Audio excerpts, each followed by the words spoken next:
तो बेटा आज शुरू करते हैं estimating and casting of overhead and underground line, जो कि 4th और 6th सेमेस्टर दोनों में है। तो हम सबसे पहले स्टार्ट करने से पहले हम जान लेते हैं कि ओवरहेड अंडरग्राउंड का सिलेबस क्या है, इम्पोर्टेंट क्या है। तो सबसे पहला पॉइंट है हमारा line support, cross arm, clamps, conductor and stay set, lighting arrester, danger plate, anti clamping device, bird guard, jumper, concreting of pole, earthing, formation of line. ये सब हम लोग पढ़े हैं और इनके बारे में थोड़ा बहुत जानेंगे भी। जहाँ क्वेश्चन आएगा उनके बारे में हम बताते रहेंगे।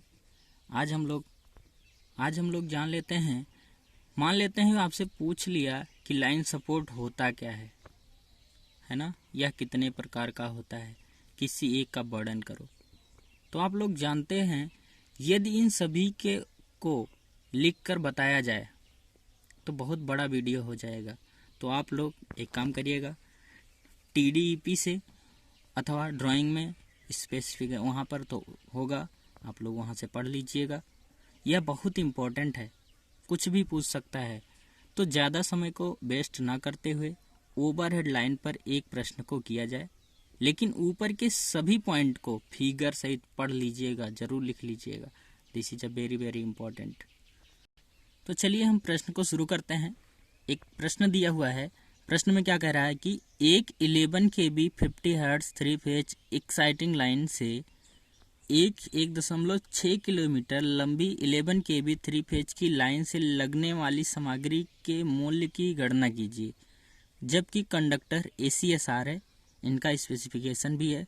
तो और स्पैन दिया है 1100 मीटर, और पोल जो प्रयोग करेंगे वो हम रेल पोल प्रयोग करेंगे। तो देखते हैं, मानते हैं कि हमारी जो ये लाइन है वो ऑलरेडी गई हुई है कहीं पर, 11 kV लाइन गई हुई है। जो विद्यमान लाइन एक्साइटिंग लाइन दिख रहा था उनको हम क्या करते हैं, जंपरिंग करके हम अपने 11 kV की जो लाइन 1.6 किलोमीटर की हमें ले जानी है रिक्वायरमेंट एरिया तक, वहाँ तक की जो डिस्टेंस है वो 1.6 किलोमीटर है। ये आपको दिख रहा होगा, क्वेश्चन में आपको दिख रहा होगा ये एक्साइटिंग लाइन है और ये हमारा रिक्वायरमेंट एरिया है। चलिए हम लोग क्वेश्चन को सॉल्व करते हैं।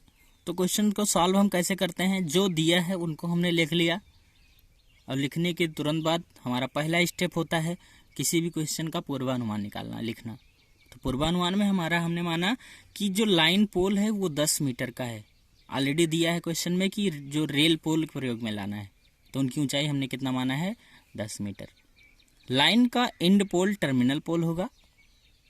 थर्ड पॉइंट कह रहा कि लाइन के हर चौथे पोल पर हम अर्थ करेंगे। अभी इनको हम आपको क्वेश्चन में दिखाएंगे सिंगल लाइन डायग्राम में। लाइन एक सीधी रेखा में होगी। लाइन आपकी टेढ़ी मेढ़ी भी हो सकती है, किसी भी स्थिति में हो सकती है, लेकिन हम जो अभी लाइन खींचेंगे वो सीधी रेखा में होगी, क्योंकि क्वेश्चन में कहा नहीं है तो हम सीधी रेखा में बनाएंगे। Line 11 kV 50 hertz 3 phase 4 wire system से ले जाएंगे। लाइन का पहला पोल टर्मिनल पोल होगा। क्यों होगा, क्योंकि हमारी एक्साइटिंग लाइन दी हुई है ऑलरेडी। इसके बाद बेटा सेकंड पॉइंट हमारा होता है लाइन का स्पैन निकालना। स्पैन निकालने का फार्मूला होता है distance upon span. Span already दिया है, डिस्टेंस भी दिया है।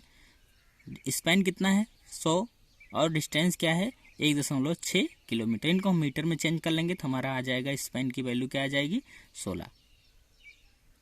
अगला पॉइंट आता है number of pole. Number of pole ज्ञात करने का हमारा फार्मूला होता है कि स्पैन प्लस 1। ये इस नई लाइन की स्थिति में होता है, लेकिन यहाँ पर एक्साइटिंग लाइन दी हुई है, मतलब विद्यमान लाइन हमारी ऑलरेडी है, इसलिए हम क्या कर लेंगे, 16 पोल का ही प्रयोग करेंगे। समझ आ रहा। इसके बाद हमारा थर्ड स्टेप होता है लेंथ ऑफ कंडक्टर। कंडक्टर की लंबाई कैसे निकालेंगे। कंडक्टर की लंबाई निकलेगी कैसे, हमें पता है 3 फेज है, तो 1.6 किलोमीटर और गुणे 3 कर देंगे तो हमारा आ जाएगा 4800 मीटर आ जाएगा कंडक्टर की लेंथ। लेकिन इंक्लूडिंग जैसा इसमें सैग भी इंक्लूड होता है, तो उसका 2% हम सैग को कर देंगे तो हमारा आ जाएगा 96 मीटर। इनको हम इंक्लूड कर देंगे तो 48-96 मीटर हो जाएगा। लेकिन हमारा क्या है, 3 फेज 4 वायर सिस्टम है, इसका मतलब अर्थिंग भी जाएगी। तो अर्थिंग निकालने के लिए हम क्या करेंगे, 1.6 किलोमीटर, इनसे 2% सैग इंक्लूड करेंगे, 1632 मीटर टोटल आ जाएगा। तो बेटा ध्यान रहे कि अगला लाइन स्टेप हम करते हैं, 4th स्टेप हम करते हैं सिंगल लाइन डायग्राम का, लाइन का सिंगल डायग्राम। तो हम क्या करते हैं कि सबसे पहले हमारी जो विद्यमान लाइन है, ये हम मान लेते हैं कि हमारी विद्यमान लाइन है, जो कि यहाँ से इधर से आ रही है और इधर को जा रही है। यहीं पर हम क्या करते हैं, हम अपने पोल को स्थापित करते हैं।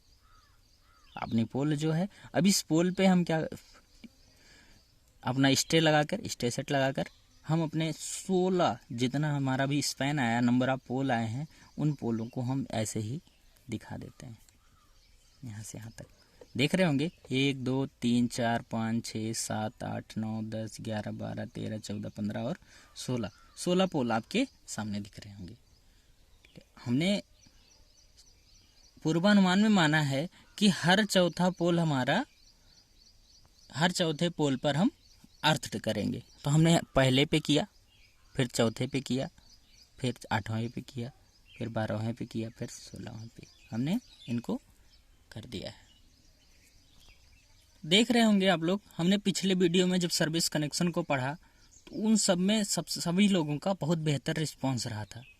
आज भी हम लोग जो एस्टिमेटिंग ओवरहेड लाइन की कर रहे हैं, उसमें भी हम लोग आज तक हम लोग जितने भी क्वेश्चंस पढ़ रहे हैं, ये सारे क्वेश्चंस हमारे यूपीबीटी बोर्ड के अनुसार है, सिलेबस के अनुसार है।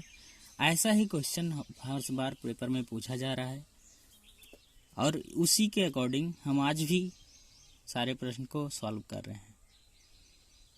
आज भी ऐसे ही एक बेहतर क्वेश्चन लेके आया हूँ, जो कि आपके सामने दिख रहा होगा कि हर बार पूछा जाने वाला क्वेश्चन है। आपने भी देखा इस सिंगल लाइन डायग्राम को। तो हम देखते हैं कि जो हमारा एग्जिस्टिंग लाइन है, जो जहाँ से हमारी पोल आई हुई है, वहाँ पर हम देख रहे होंगे कि हमारा RYB तीनों, हम अपने तीनों लाइनों को, जो वहाँ तीनों लाइनें हैं, यहाँ पर जो पोल लगा हुआ है वो इंसुलेटर है, हमारा डिस्क इंसुलेटर 1 2 और 3, तीनों हमारे डिस्क इंसुलेटर जहाँ से जुड़े हुए हैं। और ये स्टे लाइन है, यही हमारी क्या है, स्टे लाइन है। और नीचे हमारा अपने अकॉर्डिंग इनको हम 10 मीटर माना गया है। बाकी हमने दिखाया नहीं अभी कि यहाँ से जम्फरिंग करके और इस लाइन पर जोड़ा जाएगा। यहीं से ये लाइन जो हमारी यहाँ से यहाँ तक की जो लाइन स्टार्ट होती है, वो यहीं से हम जोड़ के अपनी लाइन को ले आएंगे। तो आप लोग बहुत ध्यान से फिगर को बनाइएगा, एक बेहतरीन दूरी के साथ, देखने में अच्छा लगे, ऐसा फिगर बनना चाहिए। आप लोग बुक सभी के पास होगा ही, बुक का सहारा ले लीजिएगा जरूर पढ़ते हुए। अगला स्टेप हमारा आता है सामग्री की गणना। सामग्री की गणना हमारा 4th स्टेप है, सामग्री की गणना। आवश्यक सामग्री, कौन कौन सी सामग्री लगेगी। तो सबसे पहले हम देखते हैं हमारी एग्जिस्टिंग जो पोल है उस पर कौन कौन सा इक्विपमेंट लग रहा है। तो अनुप्रस्थ बाहु 1.5 मीटर लंबी है, जिनकी मात्रा क्या है 1, दर है 250 रुपये, मूल्य हो जाएगा 250 रुपये।